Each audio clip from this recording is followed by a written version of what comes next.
One of the schools receiving funding under that grant. Also, campus reform correspondent Peter Cordi. He joins us live with his reaction. Peter, thanks for coming on this morning. You know, this is interesting. I mean, giving all this money away, what is your initial reaction to a program and a plan like this?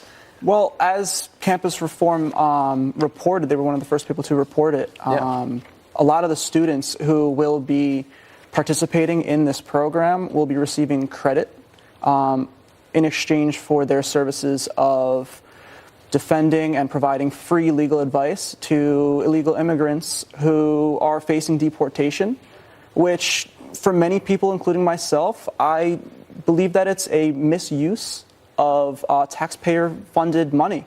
$250,000. $250,000. It's actually part of a $2.1 million effort statewide. Just $250,000 in this alone. Right. The younger generation, shapes our future. So what lessons do you think this teaches, or what does this teach? Maybe not lessons, but what does this teach kids who are going to go forward after college and take this in their life with them? Well, as you guys were talking about the whole Lori Loughlin situation before, it kind of teaches you that some people get ahead without it being quite fair. And that's one of the things that really bothers so many conservatives like myself, that people often are skipping lines, and people who came here legally, like, for example, my grandfather, who came here in the 60s, and he came here with absolutely nothing, worked his butt off for 40 years as a printer, and I'm really proud of him and everyone else like him who did it the right way. Yeah. And you also look at the long line of people from places in the world that don't have this nice southern border that they can walk across, that are waiting years and years and years to legally get into this country. They're being cut in line. Democrats would argue that, okay, if you're a poor, helpless criminal and you get arrested, you get an attorney. But in immigration court, an illegal immigrant does not. And they would say that's why something like this plan is a good idea. Is that a fair argument? I would say it's definitely a fair argument.